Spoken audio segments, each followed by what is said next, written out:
Ang mga selosa at seloso, kapag nagmahal yan, todo-todo. Hindi kanyan susukuan hanggang sa dulo. At hindi kanyan papakawalan. Basta magpaliwanag ka lang, lalo na pag kayo ay long distance. Ang kailangan niya lang, assurance. Oo na, masyado na silang clingy. Pero ikaw lang kasing gusto nilang makatabi. Mag-update ka naman. Nag-aalala na yan. Kung ano na iniisip niya na baka napano ka na. Nagsiselo sila, hindi dahil sa wala silang tiwala sa'yo. Nagsiselo sila dahil wala silang tiwala sa mga taong umaaligid sa'yo. Sa'yo lang umiikot ang mundo niya.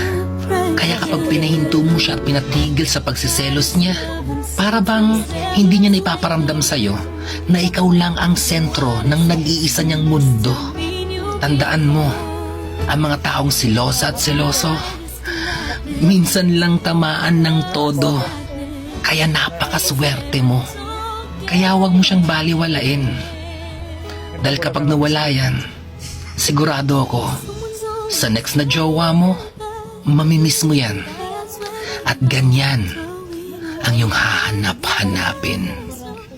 Someone's always saying goodbye. I believe it hurts when we cry. Going apart, it's never so easy. Oh, aliti ko rin spoon na. Aray, ganito ang mag-grocery, no? Ay, ikaw lang daw ma. Kaya di ka kasi mo di off na. Uy, magpakuan ka, magpa-adjust ka. Ako rin ka po i-adjust. Ay, okay. Ay, manager man ko na. Ay, okay. Ako mag-adjust si Mundi, oh. Para magkasabay tag Color protection po. paminaw day.